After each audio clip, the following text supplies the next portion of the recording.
Hello, welcome to Anita the Pedagogue channel. Today we want to look at a prose or short story analysis.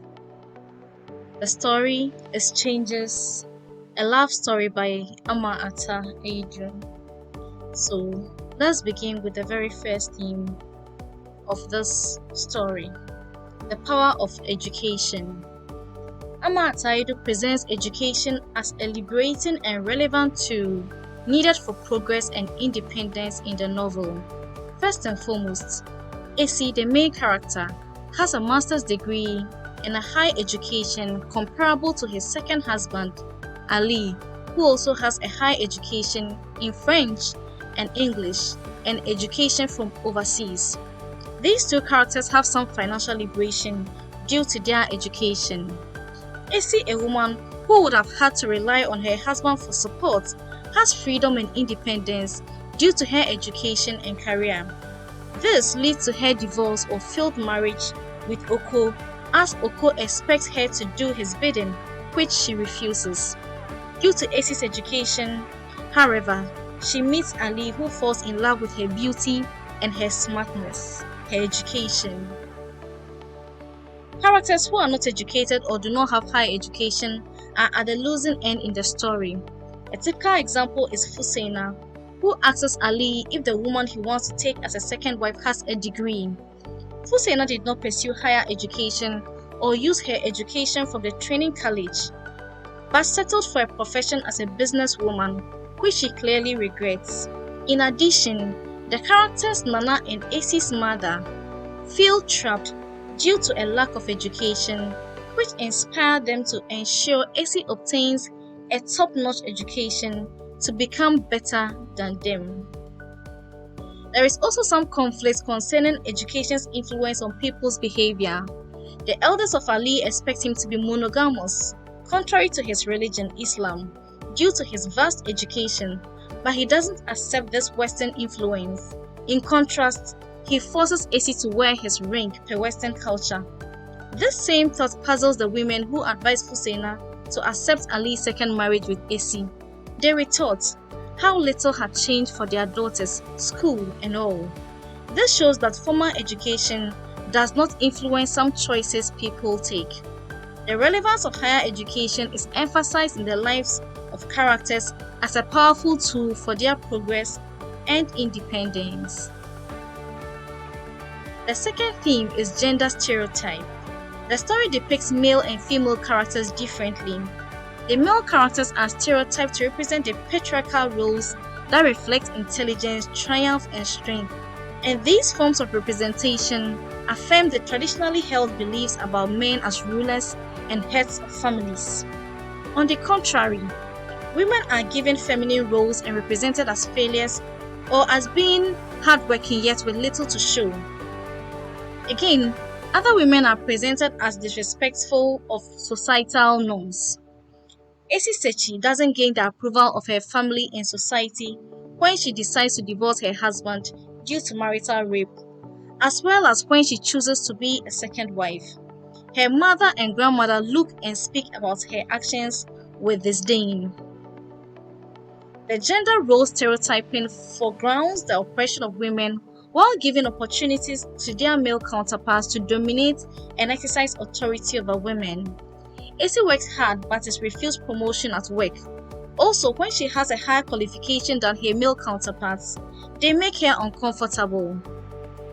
Having to deal with a man who is overqualified for a job is bad enough. To cope with an overqualified woman in any situation is a complete misfortune, unquote.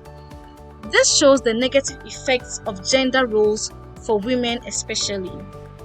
Fusaina, Ali's wife, has to leave her profession as a teacher and settle for a job that allows her enough time to care for the home while her husband pursues his dreams and preferred profession.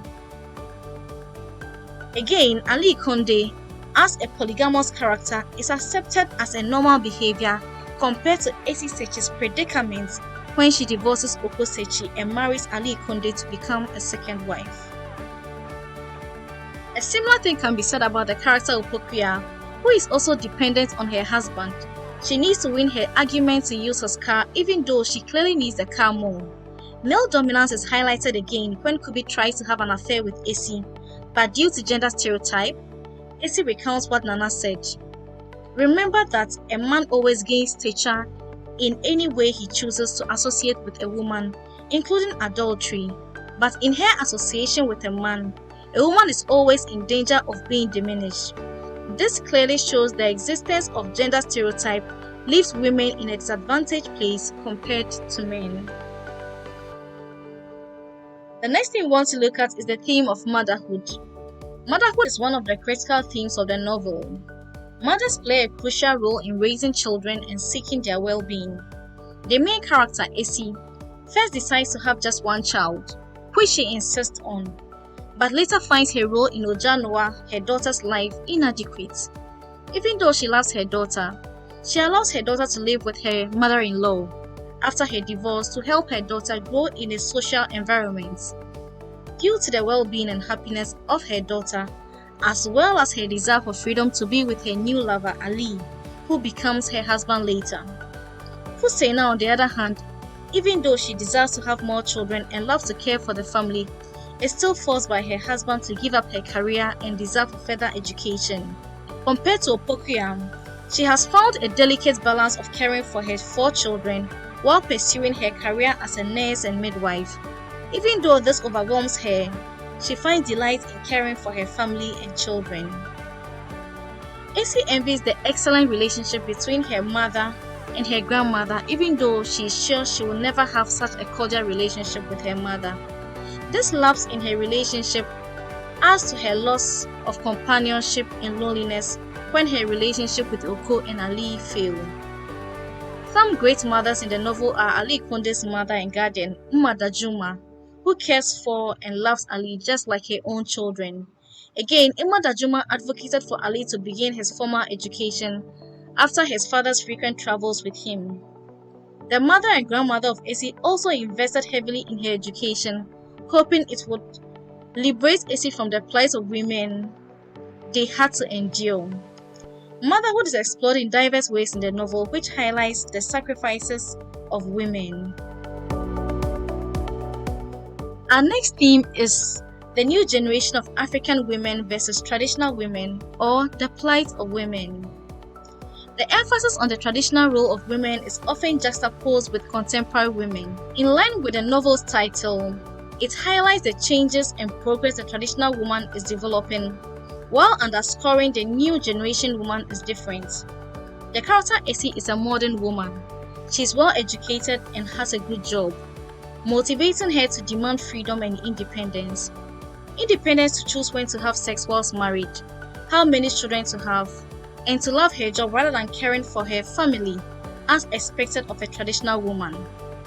A typical comparison is Fusaina, who is forced by Ali to quit her desired job and to accept the demands of the traditional society, especially from a polygamous religion. Even though she initially disapproves of Ali's marriage to Esi, she is forced by the extended family, societal pressure to succumb. Esi also accepts her mother's and grandmother's advice on being a second wife, which she obeys. Esi and Opokuya also recount the struggles of modern women. Why is life so hard on the professional African woman? Isn't life even harder for the poor rural and urban African woman? While the modern woman struggles to compete with their male counterparts for equal recognition and promotion, traditional African women continue to struggle also. The older women who advise Fusaina recount how little has changed despite the modern day woman receiving formal education. Nana and Mami are examples of traditional women.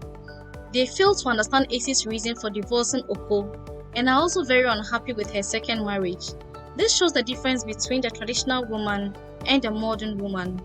Esi is more independent and focused on her career. She is also bold enough to make decisions about her life and does not accept societal norms wholly. Overall, a lot has changed and continues to progress for contemporary women. Some women can rise above the traditional societal norms that limit women, even though others continue to suffer. The novel's message is that change is the only constant in life, which we see in how modern African women have evolved over time. Our last theme is the theme of friendship. Friendship is a consistent value Aidoo sends across in this novel. Across cultures, friendship is the exhibition of mutual affection, trust, and bond between two or more people. In the story, Esi and Opokua's friendship and relationship stand out. Esi and Opokua discuss and share their ups and downs as women, African women, mothers, and wives. During Esi's divorce from Oko, Opokua was the only person she could confide in, and Opokua never judged her but served as a constant support for her. When Kubi, Opokua's husband, goes to Esi's to look for Opokua and begins to comfort Esi, he begins to kiss Esi and tries to have an affair with her. At that moment, Esi is reminded of her relationship with Opokua and she backs out and pushes away Kubi to show her loyalty to Esi. Friendship is a two-way affair.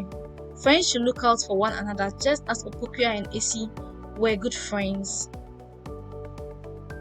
This brings us to the end of our analysis on the themes of the story Changes by Ama Ata Aidoo.